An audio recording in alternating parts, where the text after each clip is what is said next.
Entonces oremos, hermanos, en esta mañana y damos así inicio. Padre, te damos gracias en esta mañana por tu misericordia, Señor, por concedernos este espacio, este momento. Gracias te damos, Señor, porque eres tú quien nos prestas la vida, el aliento, y en esta nueva mañana, Señor, que comienza, nos permite, Señor, comenzar estudiando tu palabra. Oramos, Señor, para que estos tiempos sean de bendición y de edificación para todos. Que sean tiempos, Señor, primeramente donde tú seas glorificado y donde cada uno de nosotros, Señor, seamos confirmados en la fe. Pedimos tu bendición sobre cada uno de nosotros. Gracias te damos, Señor, por los hermanos nuevos que están llegando y que comienzan, Señor, este curso. Te pedimos, Señor, que tú seas ayudándoles a aclarar, Señor, sus inquietudes, sus dudas, y que todo, Señor, sea aclarado conforme a tu palabra y no conforme a nuestros pensamientos. Que tu palabra, Señor, sea siempre guiándonos en medio de las clases. Que tu Espíritu Santo, Señor, que mora en nosotros, sea guiándonos a toda la verdad. Oramos, Señor, pidiendo tu guía y tu bendición, y te damos gracias en esta mañana, y oramos todo en el nombre de Cristo Jesús. Amén. Voy a compartirles, hermanos, por aquí mi pantalla para que ustedes entonces puedan ir siguiendo la clase.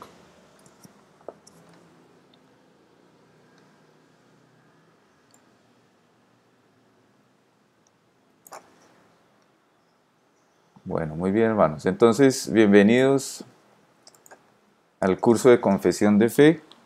Como ya sabemos, vamos a iniciar todos los martes a las 6 de la mañana hasta las 7:30 de la mañana. Más o menos hora y media nos vamos a tener de clase. Lo hicimos en este horario porque consideramos a algunos hermanos que les es difícil durante el día, en las tardes, y esperamos que este horario se acomode un poco más, especialmente a los hermanos que tienen que salir a trabajar o algunos que están trabajando ahora en este momento desde sus casas. Bueno, vemos por aquí a Anderson también, bienvenido. Anderson, un hermano de la congregación ya de un tiempo.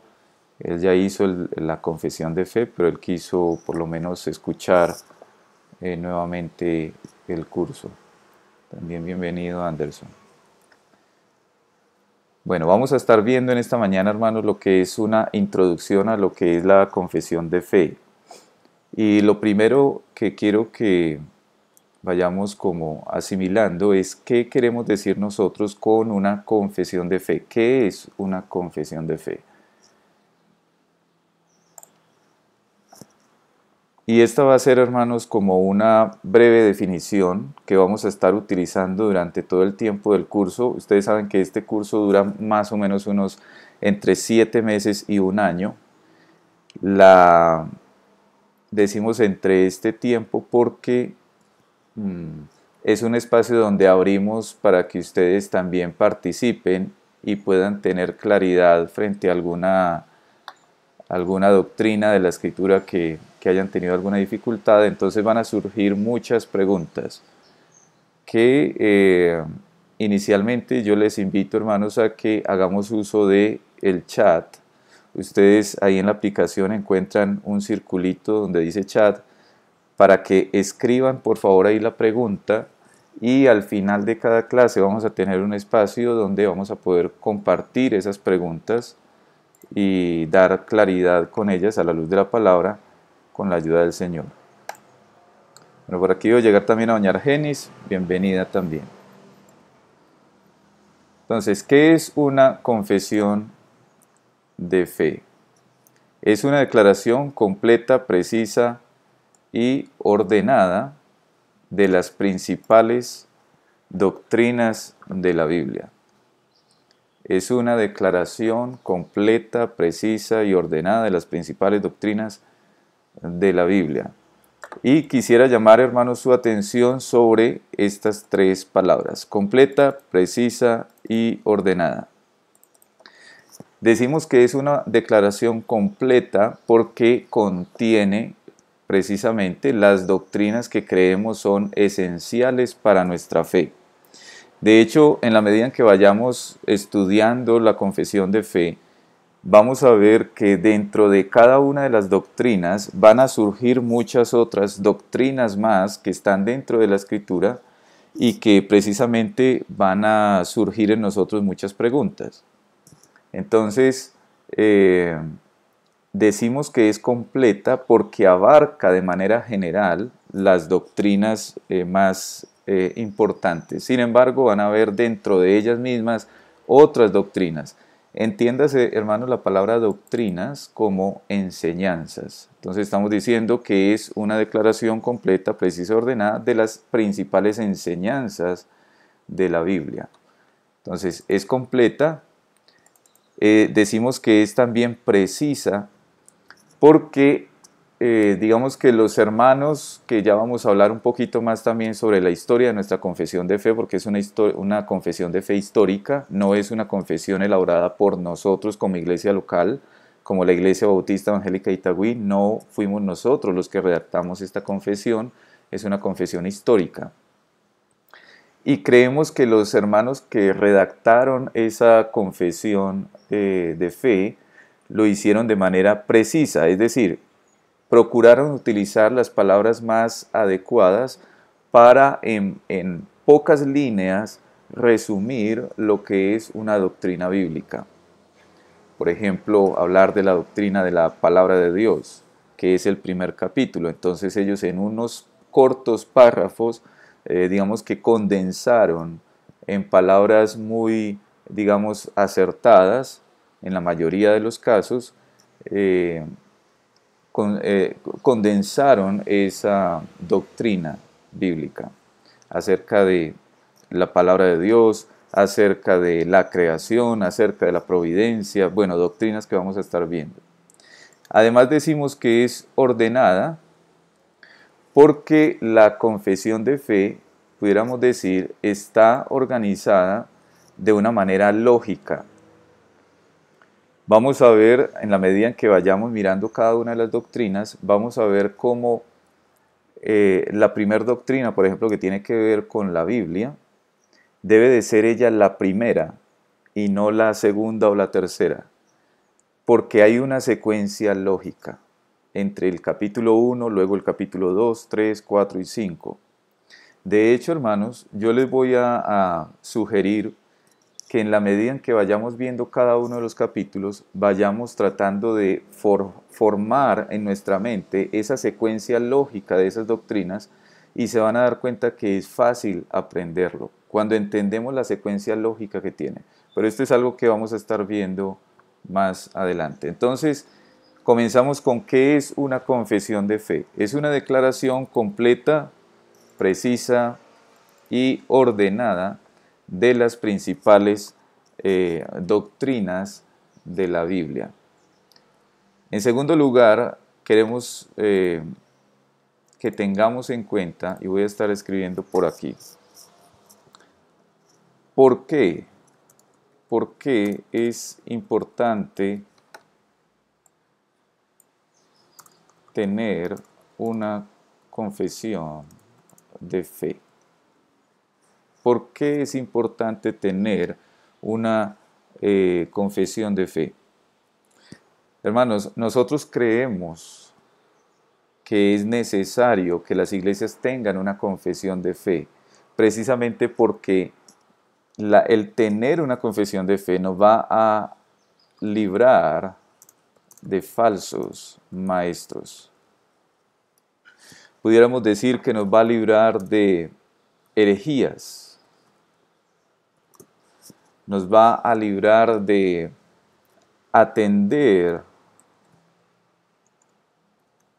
falsas enseñanzas. Y yo creo, hermanos, que todos somos testigos, quizás unos en mayor medida, otros en menos, pero yo creo que todos somos testigos de que hoy ciertamente se ha estado enseñando en muchos lugares cosas que no son precisamente la sana doctrina, cosas que no son verdaderamente bíblicas. Y muchas personas se han dejado llevar tras esas falsas enseñanzas, tras esos falsos maestros, tras esas herejías o enseñanzas contrarias a la palabra de Dios. Así que es necesario tener una confesión de fe, porque la confesión de fe nos ayuda a estar claros en cuanto a qué dice la Biblia frente a una determinada doctrina. Así que creemos que es importante. No solo es importante, pudiéramos decir además que es necesario tener una confesión de fe. Quizás si usted viene de otra iglesia, quizás esa otra iglesia no tiene confesión de fe, y quizás incluso la misma expresión confesión de fe se le hace un poco extraña, un poco nueva. Muy pocas iglesias hoy en día, muy pocas iglesias son iglesias confesionales, es decir, son iglesias que tengan confesión de fe, que tengan claro qué es lo que creen, que tengan claridad en cuanto a las doctrinas de la Biblia. Muchos hoy dicen, no, es que la Biblia y solo la Biblia y nada más. Y eso, por supuesto, hasta cierto punto está bien, pero es necesario entender las Escrituras. No es suficiente con decir, yo creo en la Biblia y entonces ya soy o ya estoy en una verdadera iglesia. Si esa iglesia dice, aquí creemos y predicamos la Biblia, pero no tiene claridad en cuanto a las doctrinas de la Biblia, lo que enseña la Biblia, fácilmente esa iglesia puede terminar yéndose en pos de malas enseñanzas, enseñanzas que son contrarias a la palabra de Dios. Entonces es importante tener una confesión de fe, es necesario tener una confesión de fe. En tercer lugar, hermanos, ya que es importante y necesario, pudiéramos pensar en qué beneficios nos trae el tener una confesión de fe. Y uno de los primeros beneficios, hermanos, es hacer defensa. Defensa de la verdad, defensa de la fe. Ustedes saben, hermanos, que la Escritura nos llama a estar preparados para presentar con mansedumbre y con reverencia defensa de nuestra esperanza. Y no vamos a poder presentar defensa de nuestra fe si desconocemos nuestra fe, si desconocemos lo que enseña la Escritura. Así que si tenemos una confesión de fe, esa declaración completa, precisa y ordenada de las principales doctrinas de la Biblia, si tenemos una confesión de fe, nos va a ayudar a hacer defensa. Yo creo que todos en algún momento hemos llegado a encontrarnos con personas, quizás familiares, vecinos o amigos, que nos preguntan, bueno, ¿y ustedes qué creen en cuanto a, por ejemplo, el divorcio? ¿Qué creen ustedes como iglesia en cuanto al divorcio? Bueno, cuando usted ya tiene una confesión de fe y sabe, por ejemplo, en nuestro caso, en el capítulo 25 se hablará sobre el matrimonio, entonces usted ya va a poder saber, bueno, la Escritura, la palabra de Dios nos dice esto y esto acerca del divorcio. ¿O qué creen ustedes en cuanto al libre albedrío? ¿Es verdad que somos nosotros los seres humanos los que elegimos a Dios? Bueno, entonces usted va a poder hacer defensa con la Escritura de qué es lo que dice la Escritura. ¿Es Dios el que nos elige o somos nosotros los que elegimos a Dios? ¿Cuál de los dos? Entonces nos ayuda a hacer defensa de la verdad. Pero además, unidad. Trae unidad como iglesia. Quizá alguno de nosotros también ha llegado a tener la experiencia de tener que viajar a otra ciudad, o quizás a un pueblo, o a otro país. Y usted llega a ese lugar y necesita encontrar una iglesia donde reunirse. Pero sucede que usted no sabe a dónde asistir. Y a usted le dicen, miren, a tantas cuadras hay una iglesia. Allí hay una iglesia y se llama la iglesia X o Y. Y en tal otra está tal otra iglesia. Y usted no sabe, bueno, ¿a cuál iglesia voy a asistir? ¿A dónde puedo asistir? Bueno, el tener una confesión de fe nos va a ayudar a tener esa confianza de poder llegar a una iglesia y, por un lado, evaluar cómo es su enseñanza, pero también poder llegar y preguntar, bueno, ¿ustedes tienen alguna confesión de fe? Y si quizá también ellos se unen a la misma confesión que nosotros nos unimos, entonces usted ya va a poder estar allí con toda confianza, porque va a saber, ellos creen lo que yo creo conforme a las Escrituras. Entonces trae unidad a la iglesia. Y ante todo nos ayuda a evaluar, evaluar lo que nos enseñan en la misma iglesia. Hermanos, cuando ustedes tengan claridad en cuanto a estas doctrinas de la Biblia, ustedes van a poder también evaluarnos a nosotros como pastores en la iglesia y decir, bueno, creo que lo que nos están predicando sí es lo que dice la Escritura. Pero si no tenemos claridad en cuanto a lo que dice la Escritura, vamos a estar expuestos a recibir una cantidad de enseñanza y no poder evaluar si esa enseñanza que nos están dando es ciertamente la verdad, lo que dice la palabra de Dios. Entonces, hermanos, ahí tenemos por lo menos tres beneficios de tener una confesión de fe.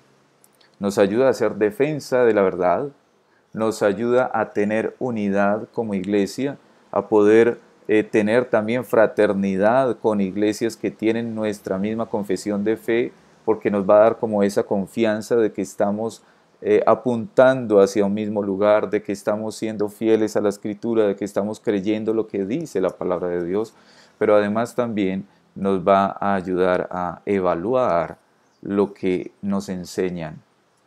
Quizá usted el día de mañana se siente en una clase de escuela dominical en nuestra iglesia. Bueno, usted va a poder escuchar al maestro de escuela dominical y va a poder decir, sí, ese maestro nos está enseñando conforme a la Escritura.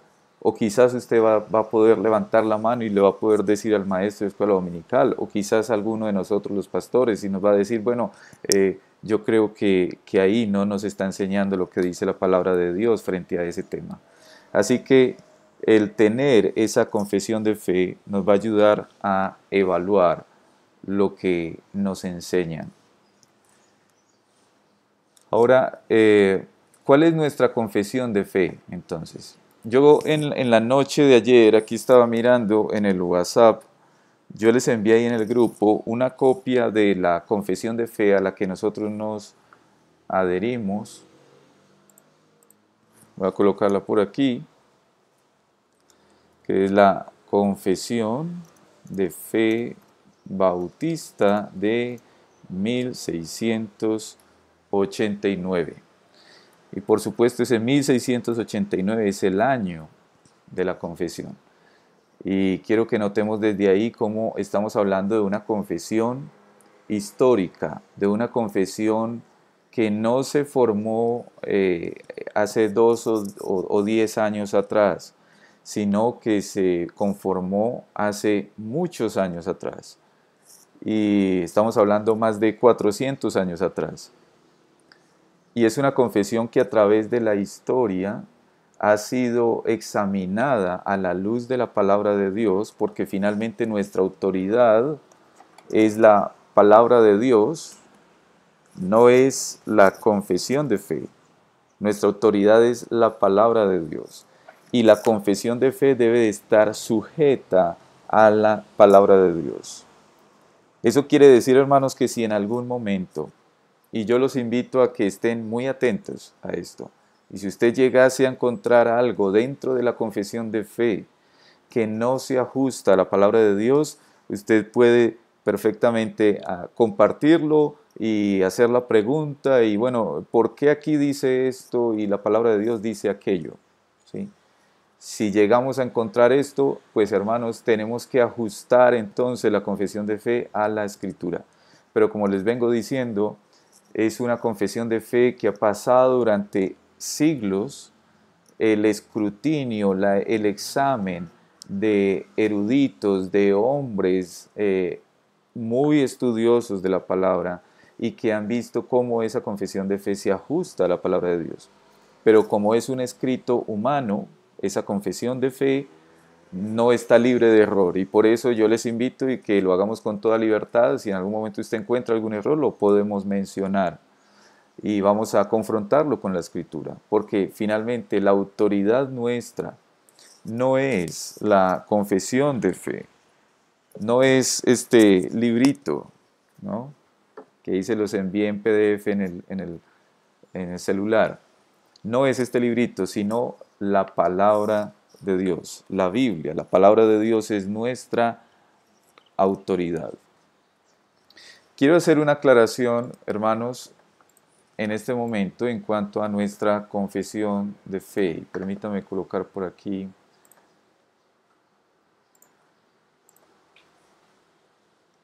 Confesión de fe bautista de 1689.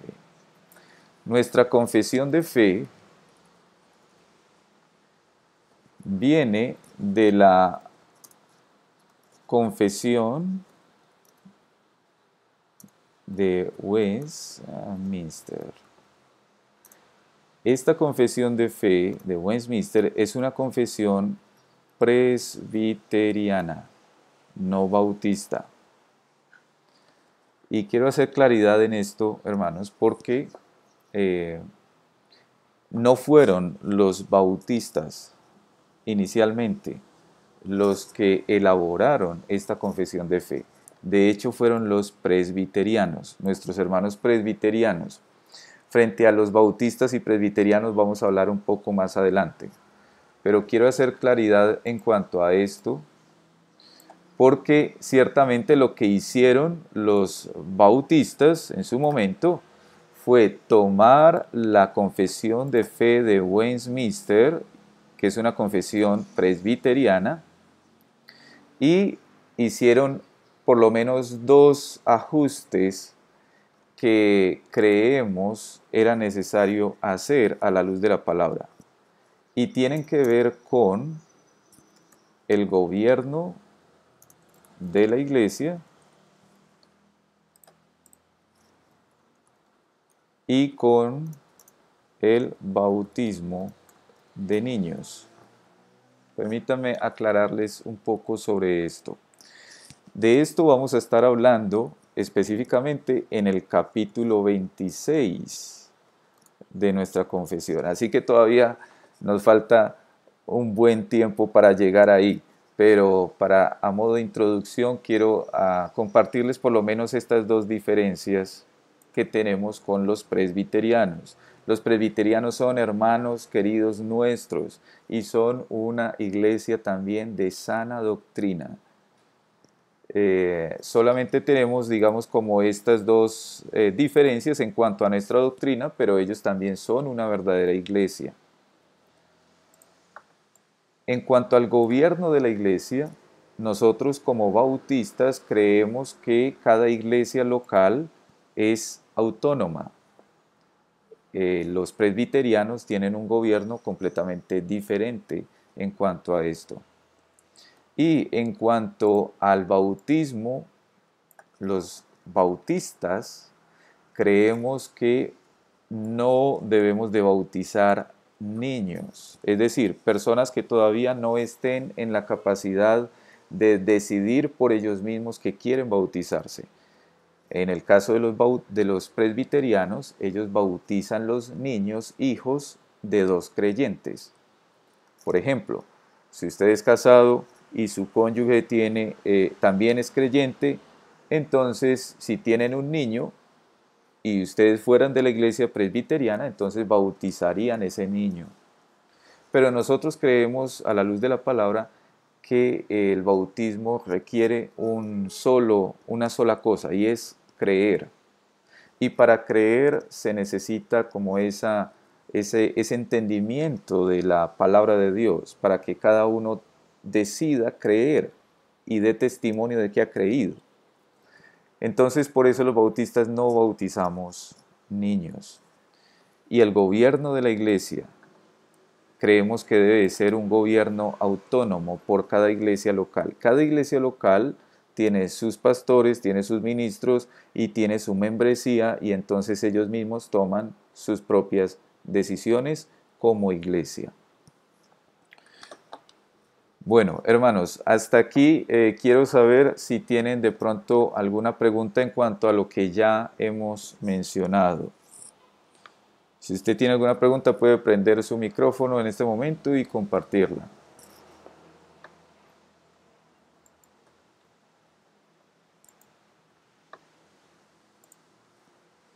Bueno, parece que no. ¿Me confirman alguno que sí me está escuchando, por favor? ¿Que sí me oyen? Ah, bueno, bueno, muchas gracias. Gracias, hermanos. Muchas gracias, Luis Fernando. Muchas gracias, Ana. Bueno, entonces, ya que no hay como preguntas, vamos a continuar. Entonces ya sabemos, hermanos, nuestra confesión bautista es una confesión que viene de la iglesia presbiteriana, solo que tenemos esas dos diferencias. En lo demás, en todo lo demás, los presbiterianos y los bautistas creemos, eh, digamos, por lo menos en lo que son las doctrinas de la confesión de fe, estamos de acuerdo. Hay, digamos, una diferencia con los presbiterianos en cuanto a lo que tiene que ver con el pacto. De esto vamos a estar hablando también en uno de los capítulos, pero digamos que las dos principales diferencias son el gobierno de la iglesia y el bautismo de niños. Nuestra confesión de fe, hermanos, voy a borrar esta parte. Eh, ya que viene precisamente de 1689, estamos hablando de la época más o menos de la Reforma Protestante. Y por supuesto, si de pronto ustedes han llegado a tener algún acercamiento en cuanto a la Reforma, se les hace quizás conocidos los nombres de Zwinglio, los nombres de Lutero, los nombres de Juan Calvino, por ejemplo, de Knox. Bueno, hay distintos nombres que quizás vamos a tener la oportunidad también en algún momento de compartir un poco sobre ellos. Pero básicamente, hermanos, estamos hablando de esa época, siglo XV, siglo XVI, 1500, 1600, 1700, donde se da precisamente digámoslo así, ese estallido de la reforma, esa volver nuevamente a las escrituras, de ir a las escrituras y dejar una cantidad de tradiciones de hombres que se habían entrado a la iglesia. Ya que nuestra confesión de fe, hermanos, está precisamente dentro de esa época, entonces quiero mencionar lo que fue, digamos, los eslogan que o frases muy conocidas que nuestros hermanos reformadores eh, sacaron, digamos, o mencionaron en esa época, que se hicieron muy importantes para la iglesia. Uno de ellos son la sola escritura. Y les voy a hablar de lo que se conoce como las 5 solas. Las 5 solas de la Reforma Protestante. La sola escritura, básicamente lo que quiere decir es que la palabra de Dios es nuestra única norma de fe y conducta. Es decir, la palabra de Dios es nuestra autoridad. La palabra de Dios es lo que hemos de creer, y la palabra de Dios es la única que nos va a decir cómo hemos de vivir. Por eso decimos, es nuestra única norma de fe y de conducta. Es lo que vamos a creer y es lo que vamos a vivir. La sola escritura.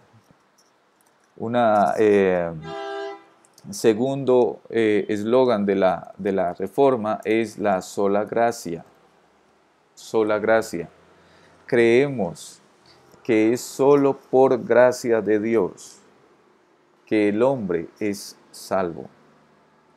Solo porque a Dios en su misericordia le plació salvar al hombre. Dios no estaba en ninguna obligación de salvar, pero Él por su misericordia nos dio de su gracia, y es solo por la gracia de Dios que nosotros podemos ser salvos, solo por gracia de Dios.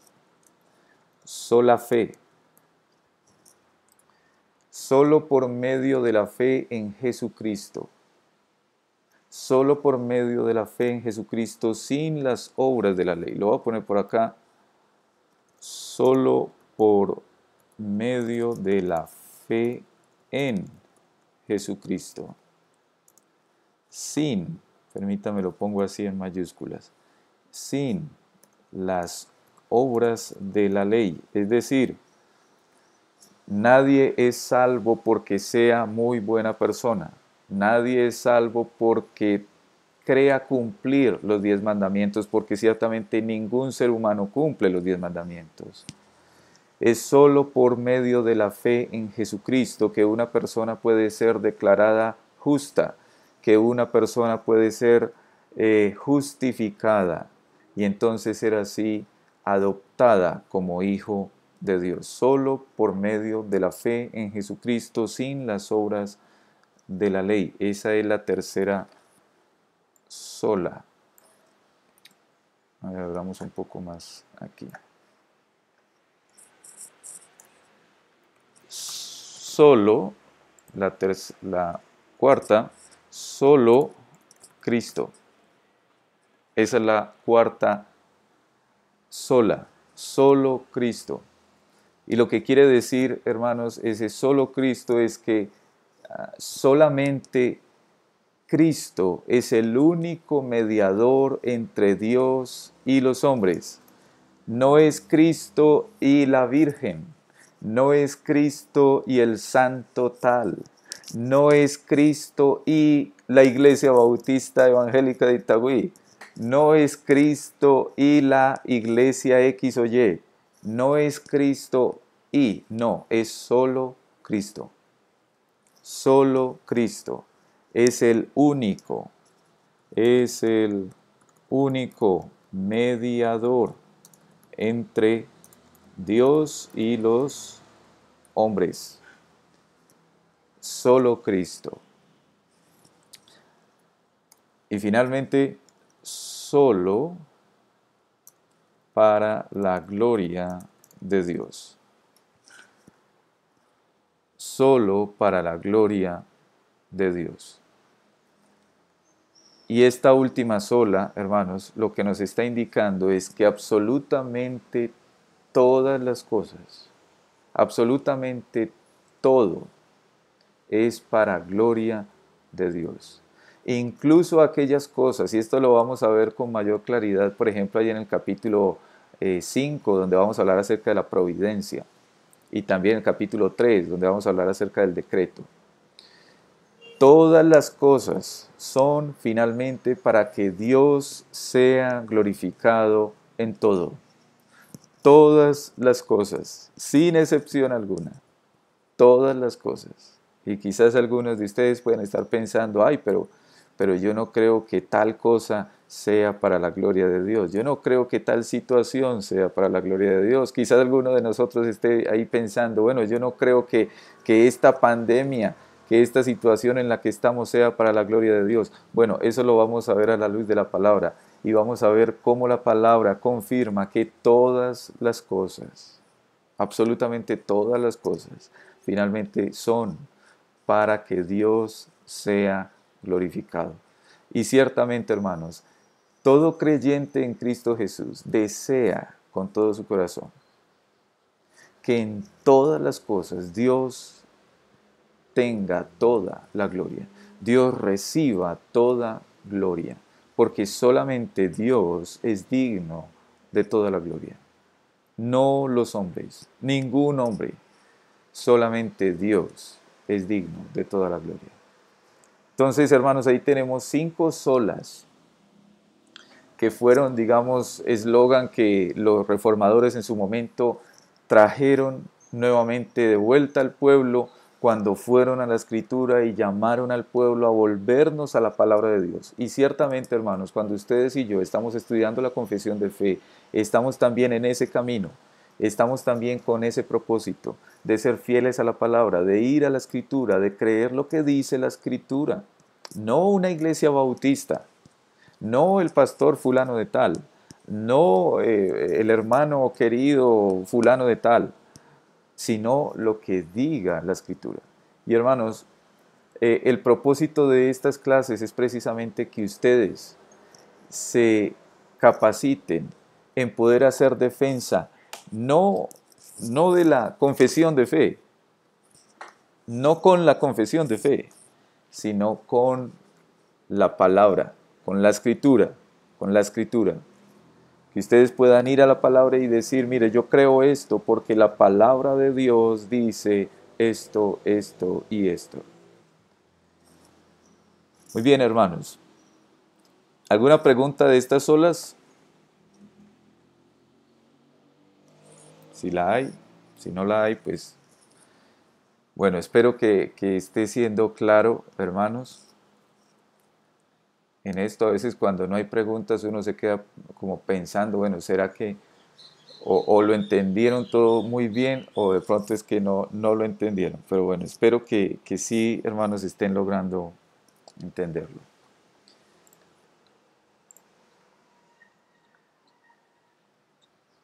Bueno, doña Rosalba. Hermanos, sí, adelante.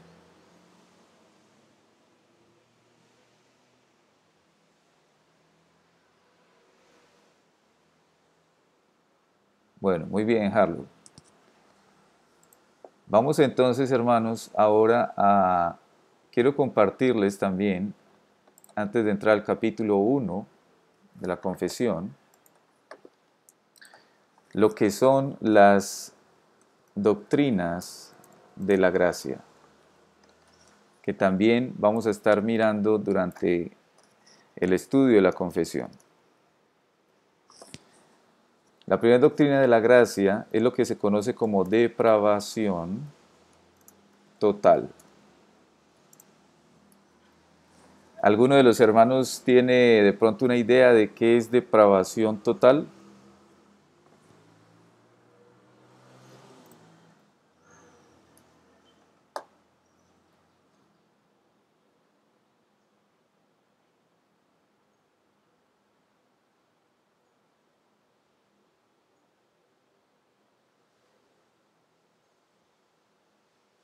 Bueno, muy bien. A ver, ¿algún otro?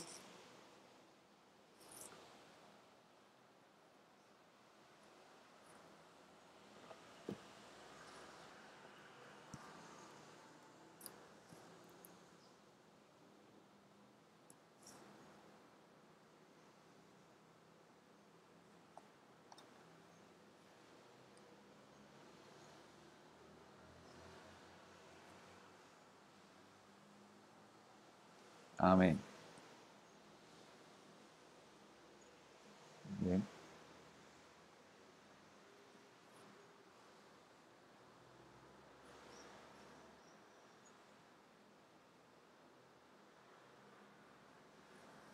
Amén. Bueno, muy bien, hermano Fernando.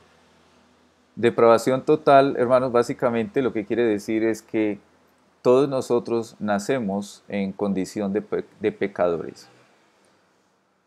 Quizás esa palabra depravación para algunos sea una palabra bastante fuerte y quizás algunos digan, no, pero es que no podemos decir que somos depravados. Depravado, quizá alguno dirá, bueno, depravado Garavito o depravado fulano de tal que violó a tantos niños. Pero hermanos, cuando decimos depravación total, lo que queremos decir es que la totalidad del ser humano, sus pensamientos, sus acciones, sus palabras, sus deseos, sus motivaciones, su voluntad, toda la totalidad del ser humano está contaminada por el pecado. Decimos depravación total y no decimos depravación absoluta porque ninguno de nosotros ha llegado a ser lo más malo que puede llegar a ser. Es decir, nosotros somos pecadores y quizá alguno puede decir, bueno, pero yo creo que Hitler fue más pecador que yo. Bueno, ciertamente él llegó a un nivel de pecado, llegó tan profundo en su pecado que quizás alguno de nosotros no hemos llegado. Pero cada uno de nosotros, a causa de que todo nuestro ser está completamente contaminado por el pecado, cualquiera de nosotros, permítame decirlo así sin ánimo de ofender a ninguno, cualquiera de nosotros podríamos haber sido Hitler, o podríamos haber sido Nerón, o pudiéramos haber sido cualquier otro personaje histórico de esos que consideramos de lo peor. Pero si no lo llegamos a hacer, fue solamente porque el Señor detuvo en nosotros el pecado. Entonces, depravación total, lo que quiere decir es que toda la raza humana, cada uno de nosotros, estamos totalmente contaminados por el pecado. La segunda doctrina de la gracia es elección incondicional. Y esa elección incondicional quiere decir que Dios elige sin que en nosotros haya condición alguna como para que Él nos escoja para ser sus hijos. El Señor, de en medio de toda esa depravación total, pudiéramos decirlo así, hay como hay un costal y en ese costal está toda la humanidad y todos completamente depravados, totalmente depravados, contaminados en todo su ser por el pecado. Y el Señor elige en medio de toda esa depravación total, elige a algunos para salvación. Y por eso decimos que es una elección sin condición en nosotros, porque si el Señor hubiese demandado de nosotros alguna condición para elegirnos, entonces ciertamente ninguno de nosotros hubiera sido elegido.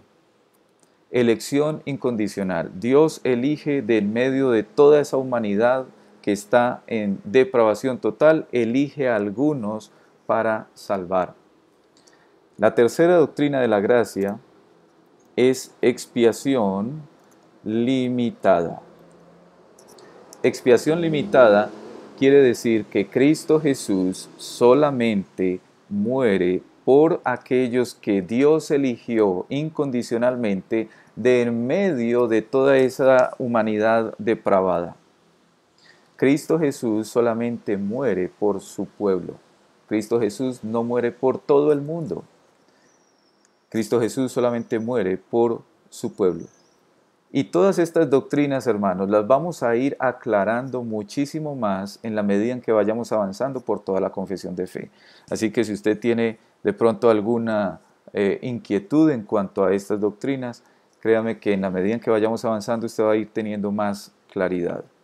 Pero lo que creemos conforme a la Escritura es que Cristo Jesús murió solamente por su pueblo, aquellos que Dios escogió incondicionalmente. La cuarta doctrina de la gracia es llamamiento eficaz. Eficaz. Y el llamamiento eficaz también es conocido como gracia irresistible. Este llamamiento eficaz lo que quiere decir es que llega un momento dentro de la esfera del tiempo donde Dios llama a aquellos por los cuales Cristo murió, expiación limitada, que eran los mismos que Dios había elegido de en medio de esa humanidad depravada. Llega un momento en el tiempo en el cual el Señor llama y entonces ese hombre, esa mujer, vienen a Él. Y se le conoce también como gracia irresistible, y acostumbro colocar aquí como a modo de ilustración para entender un poco esto irresistible. No quiere decir, hermanos, que la persona venga a Cristo sin querer venir, como el niño que lo sientan en la iglesia, el papá y la mamá, pero el niño no quiere venir a la iglesia, y entonces lo sientan ahí en una silla y el niño está haciendo pataletas ahí, y el niño no quiere estar ahí, pero el papá y la mamá lo sientan y le pegan pellizcones ahí para que se quede ahí sentado. Esto no es gracia irresistible. Esa no es la imagen que quiere, digamos, transmitir esa expresión gracia irresistible. Más bien es como esa imagen de, a ver, no sé, bueno, aquí hay algunas damas en el grupo, sí, y generalmente las damas, por ejemplo, hacen eh, algunos propósitos, por ejemplo, a principio de año, y es hacer, por ejemplo, dietas. Pero sucede que a alguna de ellas quizás le gusta mucho no sé, una torta de chocolate, pensémoslo así. Y entonces a nuestra hermana le ponen ahí, o quizás también a los hombres, a mí también me gusta, nos ponen ahí la torta de chocolate y hay algo en nosotros, hay un deseo en nosotros por comernos esa torta de chocolate. Y esa torta de chocolate se vuelve irresistible para nosotros. Hermanos, cuando el Señor llama, Él lo que hace es cambiar el corazón de piedra por un corazón de carne, y ese corazón de carne, lo que ahora le sucede es que desea, ama a Cristo, y entonces Cristo le llama, y entonces nos es irresistible Cristo, y entonces queremos ir a Cristo. Así como la persona que está haciendo dieta y ve esa torta de chocolate, y esa torta de chocolate es algo irresistible para ella. Hermanos, eso es el llamamiento eficaz. Cuando el Señor Jesús, cuando el Dios Todopoderoso, el Dios de la Escritura, obra en el corazón del ser humano, cambia ese corazón, entonces ese corazón ahora desea a Cristo y entonces ahora va a Cristo cuando le llama. Y esa gracia es irresistible. Y en quinto lugar, hermanos, la quinta doctrina de la gracia es la preservación de los santos. La preservación de los santos. Y ahí es donde vamos a hablar, por ejemplo, sobre la seguridad de la salvación. Nosotros creemos que hay seguridad de la salvación. Creemos que una persona cuando es salva para siempre. Y esto lo vamos a ver a la luz de la palabra. Pero esa persona es salva para siempre gracias a la preservación que obra Dios por su Espíritu Santo en los creyentes. Dios preserva a los suyos, Dios preserva a los santos, y gracias a que Dios preserva a los santos, entonces los santos perseveran. Por eso también se dice perseverancia de los santos. ¿Por qué perseveran los santos? ¿Por qué perseveran los verdaderos creyentes, los cristianos? Porque ellos son preservados. Si Dios no nos preservara, entonces no perseveraríamos. Y cuando consideramos estas cosas, hermanos, cuando consideramos que en medio de una depravación total Dios elige incondicionalmente, envía a su Hijo Jesucristo a morir por ese pueblo y luego los llama en su momento y entonces también los preserva para que ellos perseveren, vemos que ciertamente Dios es glorificado en todas las cosas. Toda la gloria es para Dios. La salvación es de Dios, de principio a fin. La salvación es de Dios de principio a fin y entonces Dios es glorificado en todo. Muy bien, hermanos, hasta ahí por lo menos un breve resumen de lo que es las doctrinas de la gracia, que es una de las cosas que vamos a estar mirando también a través de toda la confesión, pero no sé si tienen de pronto alguna pregunta, alguna inquietud en cuanto a esta parte.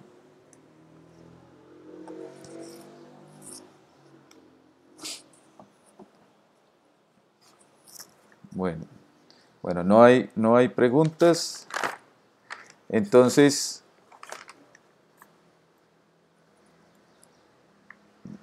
bueno, gracias hermano Fernando. Hermanos, entonces les invito, no sé si ustedes ya tienen de pronto físicamente la confesión de fe. Vamos a conseguir algunas para regalarles a los que no la tengan. Si no, yo les envié entonces ahí el archivito en PDF a sus celulares, ojalá tengan la manera de mirarlo. quisiera entonces que nos empecemos a acercar a la confesión, al capítulo 1. Y quiero que noten, hermanos, en primer lugar, que nuestra confesión de fe está organizada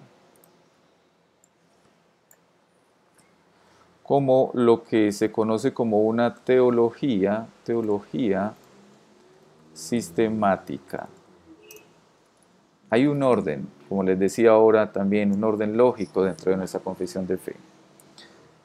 Y quiero que noten cómo, si usted de pronto está observando el índice de la confesión de fe, donde están todos los 32 capítulos de la confesión, comienza hablando, por ejemplo, el primer capítulo es de las Sagradas Escrituras, el segundo es de Dios y de la Santa Trinidad, el tercero es del decreto, cuarto de la creación, bueno, y así sucesivamente. Nuestra confesión de fe está organizada entonces como una teología sistemática y por eso comienza con las Sagradas Escrituras. Es decir, ahí estaremos hablando de lo que se conoce como bibliología. ¿Qué dice la Biblia, digamos, acerca de la Biblia? Bibliología. Luego vamos a estar hablando también, por ejemplo, de lo que es teología propia. Cuando hablamos de teología propia, estamos hablando básicamente de el conocimiento de Dios Padre, específicamente. Y por eso nuestra confesión de fe, después de las Sagradas Escrituras, en el segundo capítulo, habla de Dios y de la Santa Trinidad.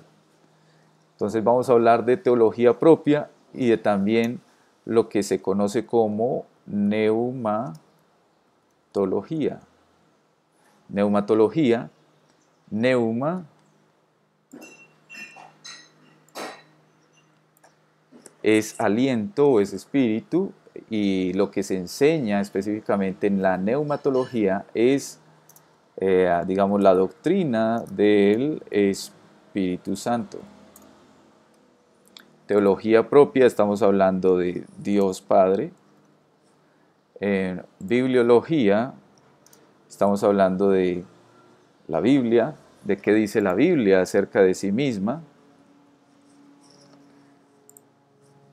Muy bien, hasta ahí. Vamos a hablar también de cristología, es decir, de la persona de Cristo. Vamos a hablar también de antropología.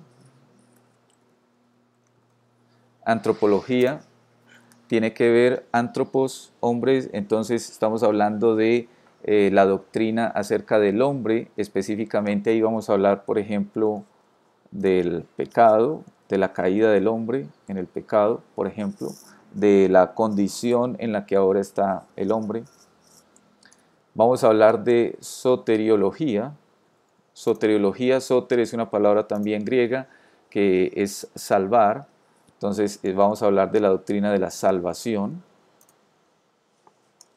Vamos a hablar también de eclesiología. Eclesia es iglesia, entonces vamos a hablar de la doctrina de la iglesia. Perdón, aquí puse esto mal. Eclesiología. Vamos a hablar también de escatología. Escatos es una palabra griega también. Escatos. Y aquí vamos a hablar de la doctrina, digamos, de las últimas cosas. Ahí vamos a hablar, por ejemplo, acerca de la muerte, del estado intermedio de las almas. Vamos a hablar acerca de, bueno, a dónde va el creyente en Cristo Jesús cuando muere, inmediatamente cuando muere. ¿Dónde está el creyente? ¿Dónde va la persona no cristiana cuando muere? Bueno, vamos a hablar también sobre escatología. A ver, aquí me faltó una, aquí específicamente cuando hablamos, por ejemplo, de salvación, vamos a hablar de amartiología. No se preocupen, hermanos, por todas esas logias que hay, no tienen que aprenderse esos nombres. Cuando hablamos de amartiología, amar es una palabra griega que es pecado, Entonces vamos a hablar acerca de la doctrina del pecado también. Y bueno, algunas otras de las áreas de la teología sistemática. Lo que quiero mostrarles, hermanos, con esto es que lo que ustedes van a ver en la confesión de fe es lo que todo cristiano, por lo menos básicamente, debe de conocer para hacer una buena defensa de su fe. No vamos a utilizar, y voy a procurar por hacerlo así, no vamos a utilizar muchos términos técnicos, en algún momento lo vamos a hacer y lo vamos a tratar de explicar, así como palabras así, antropología o amartiología, soteriología, porque lo importante no es tanto que nosotros sepamos los términos técnicos o académicos, sino que entendamos a la luz de la palabra cada una de esas doctrinas. Y por eso, hermanos, les pido también que si en algún momento no estoy siendo claro, con toda confianza lo digan. Entonces, de manera muy general, ahí faltan todavía algunas áreas que vamos a ver, pero al menos de una manera muy general vamos a ver estas cosas y muchas más en medio de la confesión de fe. Vamos entonces, hermanos, ahora para comenzar, entonces en esta mañana, todavía tenemos por lo menos 30 minutos y podemos comenzar a mirar lo que es el capítulo 1 de nuestra confesión de fe. Capítulo 1.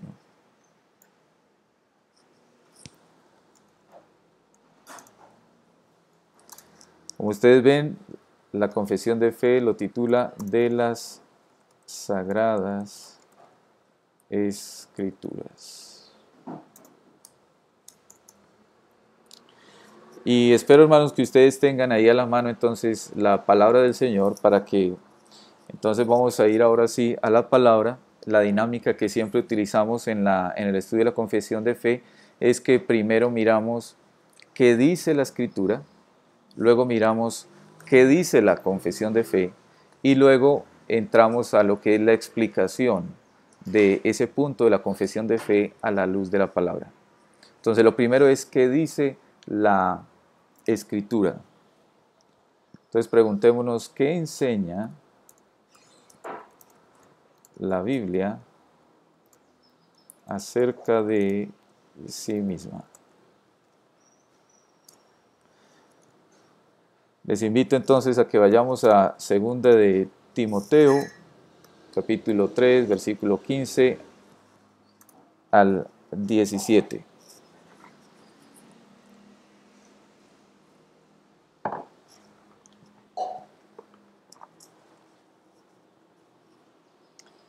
Dice la palabra del Señor, y que desde la niñez has sabido las sagradas escrituras, las cuales te pueden hacer sabio para la salvación por la fe que es en Cristo Jesús. Toda la escritura es inspirada por Dios y útil para enseñar, para redarguir, para corregir, para instruir en justicia, a fin de que el hombre de Dios sea perfecto, enteramente preparado para toda buena obra. Y de este texto vamos a resaltar en este momento lo que allí dice: toda la escritura es inspirada por Dios. Toda la escritura es inspirada por Dios. Y cuando hablamos, hermanos, de la palabra inspirada, estamos queriendo decir que es exhalada. Exhalar es cuando sale, así como el mismo Señor Jesús dijo allí cuando fue tentado en el desierto por Satanás, que no solo de pan vive el hombre, sino de toda palabra que sale de la boca de Dios. Toda la escritura sale de la boca de Dios. Toda la escritura es exhalada por Dios. Y cuando dice allí toda la escritura, es toda la escritura. Inclusive aquellas partes que quizás nosotros en algún momento hemos llegado a pensar, bueno, pero yo no creo que esto lo haya dicho Dios. Yo no creo que esto haya salido de la boca de Dios. Algunos tienen dificultad, por ejemplo, cuando leen aquellas órdenes de Dios de ir a matar a mujeres y a niños, incluso niños de pecho, y quizás no entendiendo el contexto y no entendiendo precisamente lo que el texto está diciendo, les es muy difícil entender que ciertamente eso es inspirado por Dios. O quizás si alguno de ustedes ha leído toda la escritura, que esperamos que lo hayan hecho y si no, le invito a que lo haga, quizás algunos de ustedes llegan a genealogías, donde son textos largos, donde solamente nombres y fulano hijo de fulano y fulano hijo de perano y son solamente nombres y uno dice, bueno, pero ¿cómo puedo extraer de aquí la enseñanza del Señor para mi vida si aquí solamente hay nombres? Bueno, aún esa palabra es inspirada por Dios. Toda la escritura, dice ahí, es inspirada por Dios. Y si vamos un poco al, a la palabra escritura que está precisamente allí en 2 de Timoteo, específicamente se está refiriendo al Antiguo Testamento. Cuando el apóstol Pablo le escribe a Timoteo su segunda carta, pues no estaba todavía el Nuevo Testamento. Cuando Pablo le dice toda la escritura, se está refiriendo al Antiguo Testamento. Pero por supuesto ahora que tenemos toda la revelación de Dios, Antiguo y Nuevo Testamento, la escritura es toda la escritura, de Génesis hasta Apocalipsis, los 66 libros de la Biblia. Hebreos capítulo 1, Hebreos capítulo 1, versículos 1 y 2. Dice allí la palabra del Señor.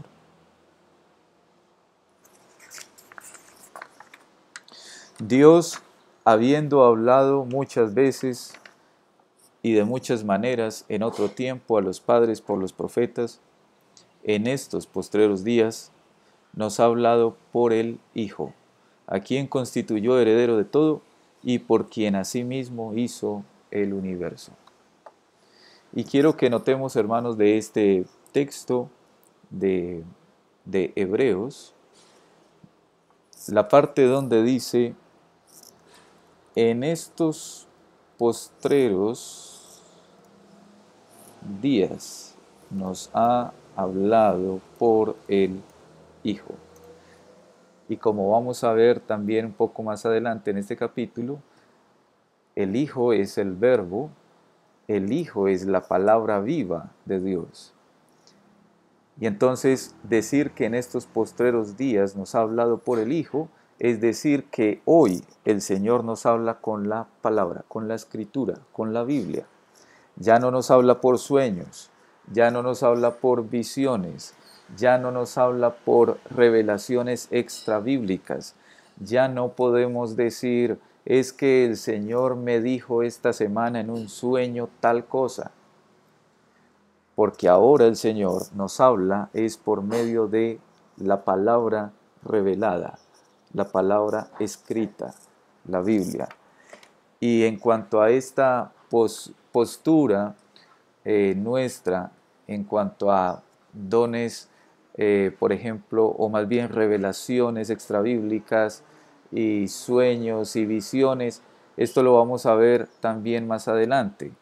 Pero de este texto en esta mañana quiero que tengamos presente que hoy el Señor nos habla es por medio de la palabra de Dios y por eso todo lo tenemos que evaluar a la luz de la palabra. Si en algún momento alguien a usted se le acerca y le dice, es que el Señor me dijo tal cosa, bueno, escuche lo que esa persona le dice y luego entonces vaya a la Escritura y confirme si eso que esa persona le dijo está en la Escritura. Si yo le digo a usted, hermano, en algún momento, hermano, esta semana el Señor me dijo que debo de amar a mis enemigos. Bueno, pues eso está en la Escritura. Entonces, amén, sí, el Señor te ha dicho eso, pero no porque lo hayas soñado, sino porque eso está ahí escrito. Pero si yo le digo a usted esta semana, hermano, el Señor me dijo esta semana que usted me debe de entregar la escritura de su casa y ponerla a nombre mío. Bueno, vaya a la Escritura y se va a dar cuenta que eso no está en ninguna parte, ni siquiera en Hechos de los Apóstoles. Entonces eso es mentira.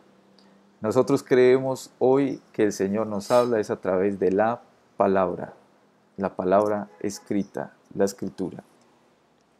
Vamos a leer, hermanos, en este momento el punto número 1 de la confesión de fe. El punto número 1 dice: las Sagradas Escrituras constituyen la única regla suficiente, segura e infalible de todo conocimiento, fe y obediencia salvadores. Aunque la luz de la naturaleza y las obras de la creación y de la providencia manifiestan de tal manera la bondad, sabiduría y poder de Dios que dejan a los hombres sin excusa, no obstante, no son suficientes para dar el conocimiento de Dios y de su voluntad que es necesario para la salvación. Por lo tanto, agradó al Señor en distintas épocas y de diversas maneras revelarse a sí mismo y declarar su voluntad a su iglesia. Y posteriormente, para preservar y propagar mejor la verdad y para un establecimiento y consuelo más seguros de la iglesia contra la corrupción de la carne y la malicia de Satanás y del mundo, le agradó poner por escrito esa revelación en su totalidad, lo cual hace a las santas escrituras muy necesarias, habiendo cesado ya las maneras anteriores por las cuales Dios revelaba su voluntad a su pueblo. Hermanos, quiero que notemos algunas cosas de esta parte de la confesión de fe. En primer lugar, y espero que sí me estén pudiendo seguir en la lectura del texto, dice: las Sagradas Escrituras constituyen la única regla suficiente, segura e infalible de todo conocimiento, y fe y obediencia salvadores. En pocas palabras, lo que está diciendo es: para que el hombre encuentre salvación, tiene que ir a la Escritura. Solamente en la palabra de Dios el hombre puede encontrar salvación. Por eso habla de que es la única regla suficiente, segura, infalible de todo conocimiento, fe y obediencia para salvar. Luego continúa diciendo que aunque la luz de la naturaleza y las obras de la creación y la providencia manifiestan de tal manera la bondad, sabiduría, etc.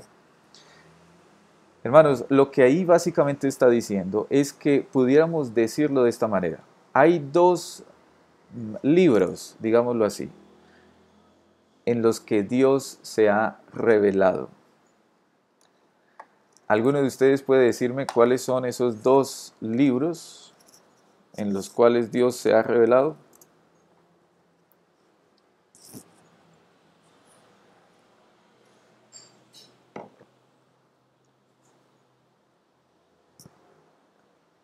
Bueno, parece que no, ninguno. A ver, al menos alguno que me diga un libro en el cual Dios se ha revelado. No le dé temor, hermano, aquí no se trata de corchar a ninguno.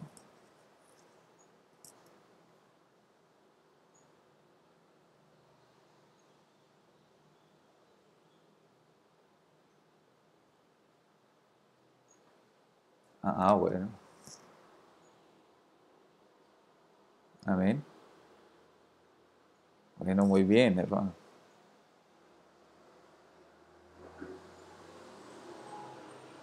Amén.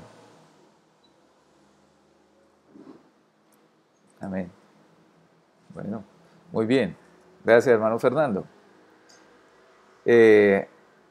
Cuando hablamos, hermanos, de libros, yo sé que inmediatamente nuestra mente quizás nos lleva a pensar en los libros de la Biblia.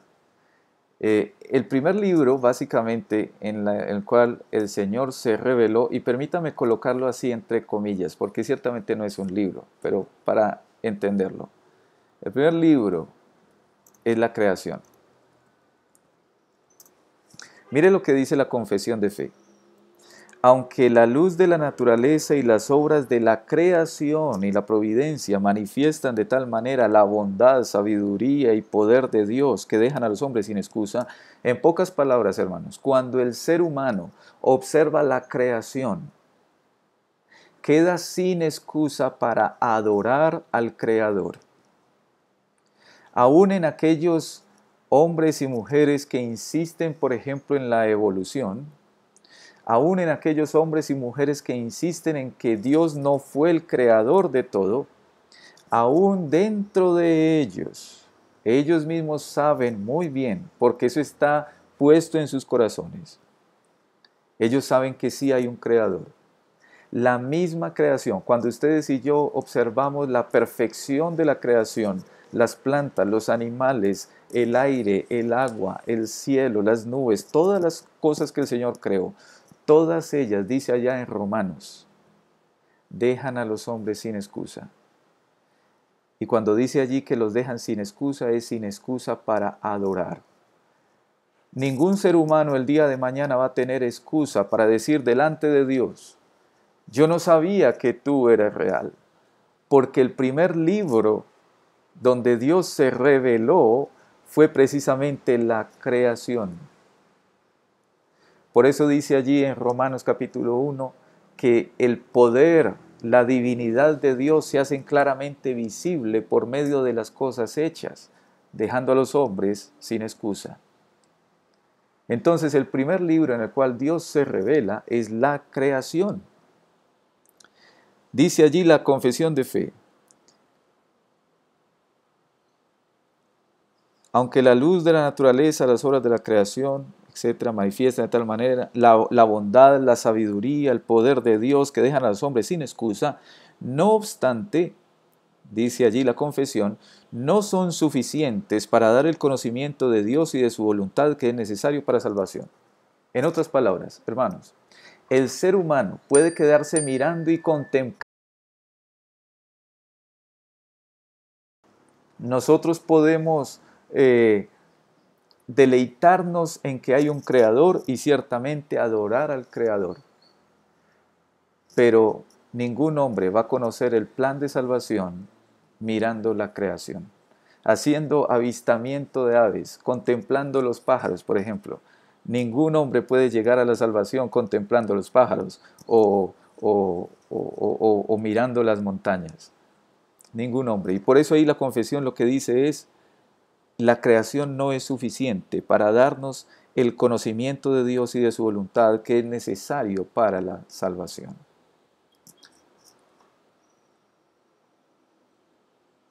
Perdón, hermanos, un segundo por aquí. Como que se le había desconectado la sesión a Harlow. Bueno, ya está aquí de nuevo. Hermanos, entonces lo que venimos diciendo, la creación nos deja sin excusa frente al Creador para adorarlo. Pero la creación no nos habla de Jesucristo. La creación no nos muestra el camino de salvación. Y por eso el segundo libro es la Biblia. Entonces tenemos ahí, hermanos, como dos libros. Uno, la creación, y en segundo lugar, la Biblia. Por eso la confesión continúa diciendo: por lo tanto, agradó al Señor en distintas épocas y de diversas maneras revelarse a sí mismo y declarar su voluntad a su iglesia. Y posteriormente, para preservar y propagar mejor la verdad, y para un establecimiento y consuelo más seguros de la iglesia contra la corrupción de la carne y la malicia de Satanás y del mundo, ¿qué hizo Dios? Le agradó poner por escrito, y ahí tenemos la palabra de Dios, el libro, la escritura, la Biblia. Le agradó poner por escrito esa revelación en su totalidad.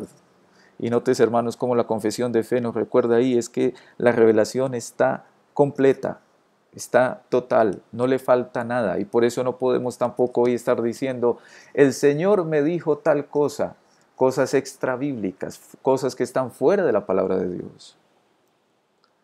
Porque la palabra de Dios está completa.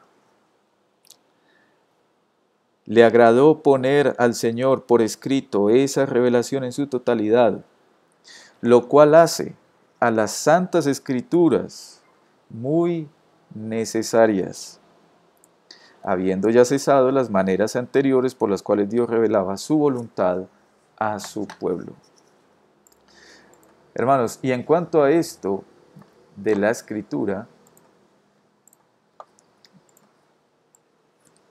permítame hacer claridad aquí en cuanto a la inspiración Y ya sabemos que cuando hablamos de inspiración estamos hablando de exhalar, estamos hablando de la palabra que sale de la boca de Dios. Nosotros creemos en la inspiración verbal y plenaria de las Santas Escrituras. Permítame explicar un poco esto. Ya sabemos qué es inspiración. Ahora, ¿qué queremos decir con verbal? Verbal. Queremos decir palabra por palabra en el idioma original. Creemos que la palabra de Dios es inspirada verbal, es decir, que es inspirada palabra por palabra, pero no en español, sino en el idioma original. Y entonces, por supuesto, estamos hablando de los idiomas originales, hebreo, un poco de arameo, hablamos también de griego. En el idioma original, cada palabra, cada letra es inspirada por Dios. Y decimos en el idioma original, hermanos, porque ciertamente cuando se hace una traducción de un idioma a otro, siempre hay, digámoslo así, implícitamente hay una interpretación. ¿Sí? Ustedes saben que es difícil encontrar que haya un idioma completamente equivalente a otro idioma en todas sus palabras. Es decir, que haya una palabra en un idioma que signifique exactamente lo mismo y que esa otra palabra esté en otro idioma, ¿sí? Entonces lo que sucede cuando se hacen las traducciones, por ejemplo, a nuestras Biblias en español, por ejemplo, si usted utiliza la Reina Valera, si usted utiliza la Biblia de las Américas o no sé qué otra tiene usted, pero por lo menos hablemos de esas dos, tienen implícito en sí mismo cierto grado, cierto nivel, cierta proporción de interpretación, porque las personas que hicieron la traducción tuvieron que tomar una palabra, por ejemplo, en griego y buscar en español cuál era una palabra lo más cercana posible a lo que significa esa palabra en griego, ¿sí? Entonces, por eso decimos, esa inspiración verbal se aplica palabra por palabra en el idioma, en los idiomas originales. Entonces creemos en la inspiración verbal de las Sagradas Escrituras, pero también creemos en la inspiración plenaria de las Sagradas Escrituras. Y básicamente, como lo decíamos ahora, es toda inspirada por Dios, absolutamente toda. Y por eso, hermanos, nosotros no decimos, y permítame colocarlo así por aquí en mayúscula, no decimos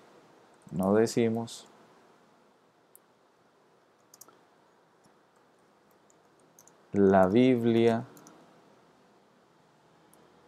contiene la palabra de Dios. Nosotros no decimos esto. Y de pronto, no sé si alguno de ustedes lo ha dicho así, bueno, hoy aprenderemos algo nuevo quizás, no lo sé, pero hay de pronto algunos lugares donde dicen, es que la Biblia contiene la palabra de Dios. Y hermanos, esta es una manera muy, no sé qué palabra utilizar, digamos astuta, cierta manera a veces maliciosa, para negar ciertas porciones de la Escritura como palabra de Dios. Entonces algunos dicen, no, es que la Biblia contiene la palabra de Dios. Y lo que están algunos tratando de decir, no digo todos, pero algunos, tratan de decir es que hay unas partes de la Biblia que sí son inspiradas y hay otras partes de la Biblia que no son inspiradas. Y hermanos, por eso nosotros no decimos esto. La Biblia no contiene la palabra de Dios. Entonces, ¿cómo decimos nosotros? Sí decimos. La Biblia es la palabra de Dios. Esto es lo que nosotros creemos, hermanos. La Biblia es la palabra de Dios, de principio a fin, inclusive las partes que de pronto nos den duro a nosotros, inclusive las partes que a veces sean difíciles para nosotros de entender, inclusive las partes que nosotros no podamos todavía como concebir cómo es posible que eso lo diga ahí. Yo no sé si alguno de ustedes, por ejemplo, ha leído el libro de Cantar de los Cantares. A ver, algún hermano que me diga si ha leído el libro del Cantar de los Cantares en la Biblia. Ah, bueno, ¿quién dijo yo? No sé. Ah, bueno. El libro de sí, el libro de Cantar de los Cantares, gracias hermanos. El libro de Cantar de los Cantares es un libro muy, y espero que no se asusten con la palabra que voy a usar, pero es muy erótico. Y hermanos, han habido en la historia de la iglesia hombres que han llegado a decir, ese libro no puede ser inspirado por Dios. Pero hermanos, hay que entender el libro de Cantar de los Cantares. Hay que entender el propósito, por qué el Señor lo puso ahí. Pero ciertamente es inspirado por Dios. Y permítanme además darles un dato bien curioso y lamentable de nuestro querido hermano Martín Lutero. Él decía que el libro de Santiago, la carta de Santiago, es pasto del fuego, decía él, pasto del fuego. Él decía que la carta de Santiago no servía para nada. Estaba completamente equivocado nuestro querido hermano Lutero, completamente equivocado, porque también es palabra de Dios. Entonces, hermanos, toda la escritura es inspirada por Dios, verbal, es decir, palabra por palabra en el idioma original, y plenaria.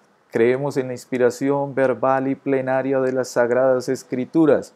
Y nosotros no decimos que la Biblia contiene la palabra de Dios. Nosotros lo que decimos es que la Biblia es, toda ella es la palabra de Dios. Bueno, hermanos, voy a detenerme aquí. Esto pues apenas estamos comenzando. El próximo martes vamos a estar entonces en el punto número 2 del capítulo 1 y vamos a tratar de abordar ahora sí el capítulo completo. Les animo, hermanos, a que si alguno de ustedes tiene alguna inquietud, me escriban, pueden hacerlo ahí por el número, por el WhatsApp, por el interno, me escriben y con todo el gusto voy a estar ahí atento para ayudarles. Quiero terminar muy puntual, ya son las 7:30 porque sé que algunos hermanos deben de trabajar. Permítanme, hermanos, voy a parar esta parte aquí de compartir. Espero, hermanos, que haya sido de bendición para ustedes este tiempo. Que el Señor les bendiga.